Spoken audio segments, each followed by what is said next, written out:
मैं रूपाली भंडारी। ताजा अपडेट देखने के लिए देखते रहिए अलबेला रिया बड़ी चैनल को ज्यादा से ज्यादा सब्सक्राइब, लाइक, शेयर, कमेंट करना। सम्राट है, अरे नंगा हो गया, कितना पागलपन है। और जूते हाथ में ले लिए, कितना पागलपन है। और गुरु ने तीसरा आदेश दिया, अपने सिर के जूते मारते हुए इस नगर के चक्कर लगा के आओ।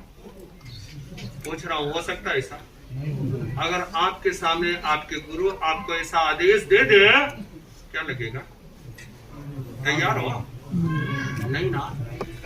मुझे लगता है कि या तो अनुकूल आदेश देना, आप अच्छाई के रूप में आदेश नहीं चाहते, आप अपने अनुकूल आदेश चाहते हो। क्या चाहते हो?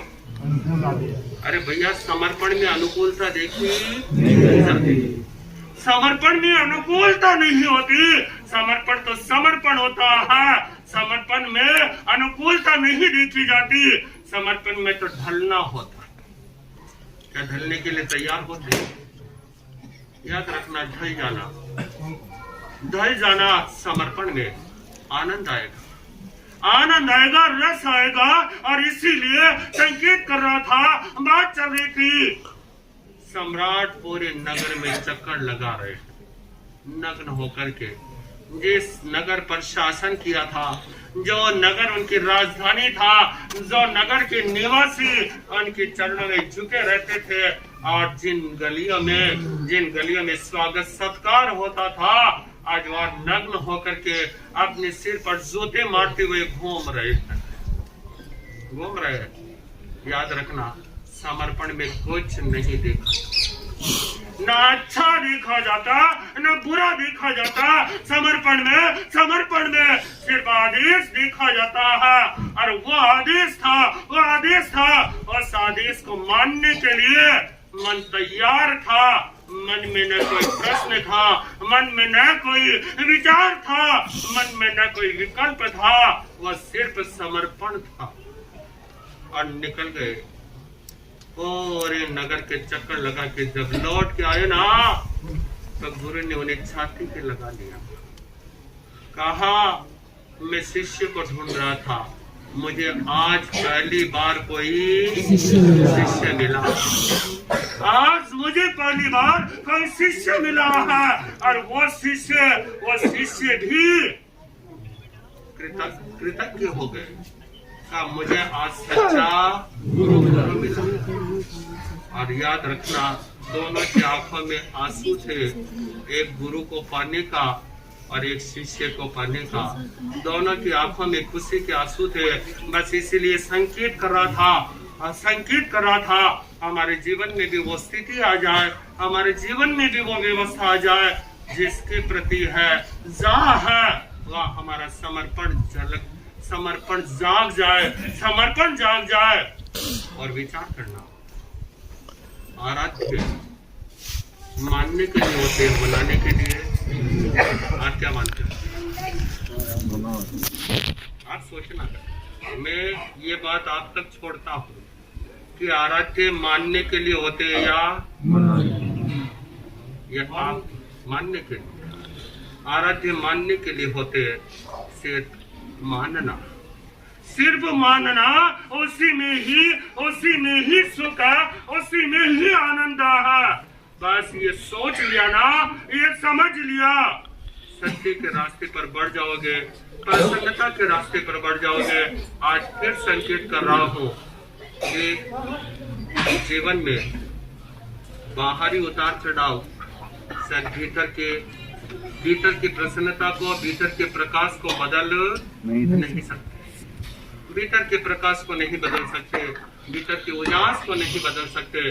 बस वो उजास बढ़ता रहे, वो प्रकाश बाहर में सहिष्णुता देता है।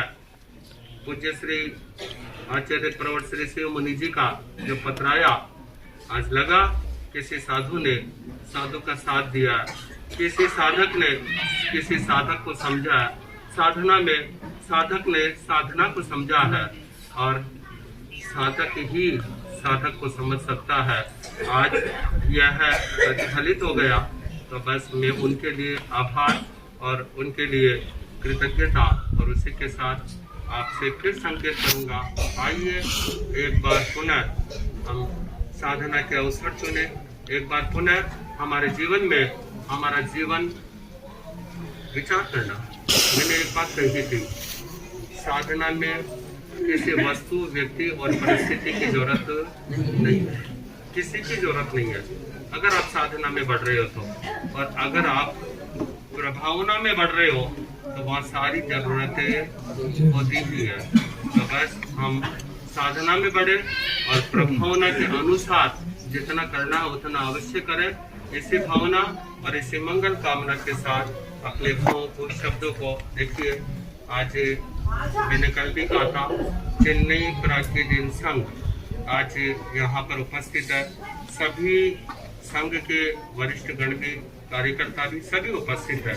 और मैं समझता हूँ इस विकट समय में ये संघ इतना मजबूती से खड़ा रहा कि ये संघ इतना मजबूती से खड़ा रहा कि इन्होंने जब कानूनी प्रक्रिया में भी चले तो ये लोग, इन लोगों ने ये जता दिया कि हम सही, हम गलत नहीं है। और दूसरी स्थिति में भी बहुत मजबूती से खड़े रहे।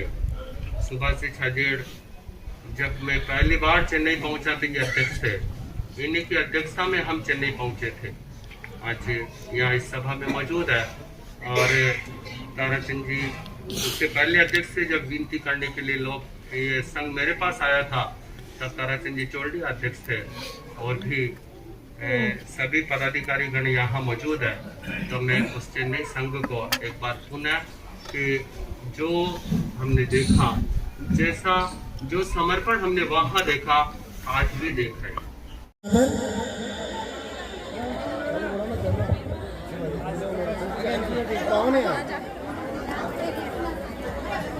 गुरुदेव के चरणों के थामिला के भाग सवाए हैं, थामिला के भाग सवाए हैं।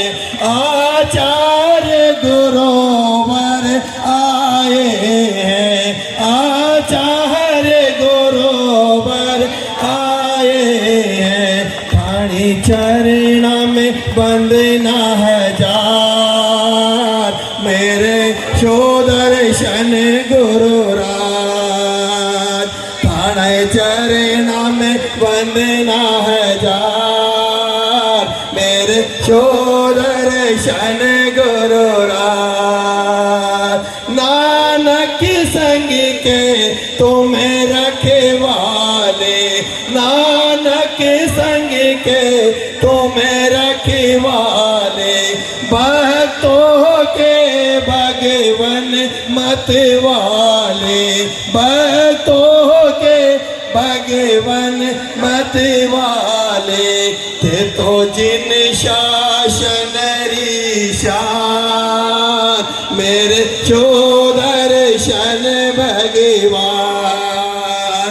धन ध्यावे सकल समाज, मेरे शो दर्शन गुरुराज। गुरुदेव मेरे, गुरुदेव मेरे, गुरुदेव मेरे, गुरुदेव मेरे। जिन शासन के गुरुदेव मेरे, शासन के हो सरताज, शासन के हो सरताज। मेरे शो दर्शन गुरुराज। फन ध्यावे सकल समाज, मेरे शो दर्शन गुरुराज। थे तुम्हारी बाड़ी की शान हो, थे तुम्हारी बाड़ी की शान हो। भक्तों के गुरु भगवान हो, भक्तों के गुरु भगवान हो। धन ध्यावे हिंदुस्तान, मेरे सुदर्शन गुरुराज। धन ध्यावे हिंदुस्तान, मेरे शोधर शन गुरुराज। बोले जय श्री सुदर्शन लाल जी महाराज साहब की जय हो। गुरु भक्तों की जनमेदनी के अंदर अगर किसी संप्रदाय और संघ के भक्त 15-20 भक्त मिलकर कमरे के अंदर बैठ करके अगर कोई अध्यक्ष मंत्री को चुन ले तो क्या वो समाज को मान्य होते या नहीं होते? नहीं होने चाहिए। महावीर चंद जी सिसोदिया यहाँ पर विराजमान है। हमारे साहूकार पेट संघ के अंदर मीटिंग होती है। अरे समस्त गुरु भक्तों की आम सभा होती है। उस आम सभा के अंदर कार्यकारिणी चुनी जाती है और कार्यकारिणी चुन करके उस अध्यक्ष और मंत्री का चुनाव करते हैं। तब जाकर के पूरा संघ उस अध्यक्ष और मंत्री मानते हैं। लेकिन विडंबना हमारे संघ और समाज और संप्रदाय की, जो एक दीवार की चौकड़ी के अंदर तो अध्यक्ष तो मंत्री तो कोषाध्यक्ष और ये बे लोग चुना करे जिस संघ और समाज का माने जबरदस्त वोट हड़ो दिया। बाकी अगर खुला चौपड़ा रहे वैसा तो वार्तालाप पूरा मैदान का मायने रिया कमरा का मायने सभा बाहर रहे जगह मन का मायने खोट रहे। आप कहवा कि नहीं कहवा आप जी आप हॉल के अंदर बैठा करें मैं सब बात करबो करें आप कमरा का मायने बात मत करो। अपनी भावना ही रहे। इन वार्ता सबसे निवेदन है कि जिस संघ और समाज का है, लेकिन यह हमारी पन्ना गुरु की धरती, जिस धरती से गुरुदेव को वैराग्य के बीज उत्पन्न हुए थे, उस धरती के अंदर पिछले 5 सालों से लगातार चातुर्मास हो रहे हैं, वर्षावास हो रहे हैं। ये कितनी हमारे थावड़ा श्री संघ की पुण्यवानी है। और उसमें विशेषकर आचार्य परिवार 1008 श्री सुदर्शन लाल जी महाराज साहब का वर्षावास पूरे भारतवर्ष के अंदर स्थानकवासी परंपरा के अंदर ये चातुर्मास, इस चातुर्मास के अंदर मुझे कई बार मैं गुरुदेव के पास में बैठता हूं तो मैं चर्चा करता हूं कि कोई भी स्थानकवासी परंपरा के अंदर आज तक किसी आचार्य ने चातुर्मास प्रवेश से खुद ने मास कावड़ की तपस्या नहीं की होगी। मेरी जानकारी का कोई ने की होगी तो मेरे को मालूम नहीं है। लेकिन हमारे आचार्य श्री सुदर्शन लाल जी महाराज साहब ने जब चातुर्मास प्रवेश हुआ था 31 की लंबी तपस्या कर गए, उसके बाद के अंदर यहाँ पर पारना किया गया। और सबसे बड़ी विशेषता 31 की तपस्या तक वो रोज प्रवचन के अंदर आते थे। उस तपस्या के अंदर एक बात बताऊं, थोड़ी सी मजाक की बात है। उस समय विजयनगर से, भीलवाड़ा से, सरेड़ी से, हमारे मेवाड़ क्षेत्र से कई गुरु भक्त यहाँ पर दर्शनार्थ पधारते थे। मैं भी यहाँ पर आया हुआ था। एक भक्त ने गुरुदेव से कहा, गुरुदेव आपकी आवाज बहुत धीमी हो गई है, क्या बात है? गुरुदेव ने कहा कि तपस्या चल रही है इसलिए धीमी हो गई होगी। मैंने कहा नहीं गुरुदेव, ये आवाज आपकी तपस्या से धीमी नहीं है। हाल आप 1 महीना होएगो, हाल आप थावड़ा को अन्न गुण खाए जतू आपकी बाकी थावड़ा का आदमी ना आपने कोई नहीं छेड़ देख लो करके बिना माइक की आवाज माइक को किसी आवाज नहीं। इन वास्ता आचार्य श्री के 31 की तपस्या के बाद में मायने आप हार मिल जोटे। और जितने भी गुरु भक्त यहाँ पर पर्व प्रदर्शन करने के लिए आए थे, भव्य दर्शन मुनि जी महाराज साहब जिन्होंने कहा था कि मैं 10.25 फुट अंदर हूँ, 4.25 फुट बाहर हूँ। गुरुदेव मैं आपसे एक बात कहना चाहता हूँ। हम वाकई के अंदर चेन्नई के अंदर रहते हैं और चेन्नई के अंदर थावड़ा से भी लोग रहते हैं, लेकिन जो प्रवचनों की धूम आपने 4 महीने तक इस थावड़ा संघ के अंदर मचाई है, वाकई के अंदर पूरे भारतवर्ष के अंदर ये आपके प्रवचनों की धूम हर भक्त के कानों के अंदर आज भी गूंज रही है। चाहे वो आपकी महावीर गाथा हो, चाहे पर्व प्रदर्शनों के पावन अनंत अलग अलग विषयों पर आपके प्रवचन हो, वाकई के अंदर इस थावड़ा श्री संघ का परम सौभाग्य है कि आप जैसे गुरु भगवंतों के जिनवाणी सुनने का सौभाग्य हमारी इस थावड़ा श्री संघ के गुरु भक्तों को मिला। दूसरी बात, आज हमारी से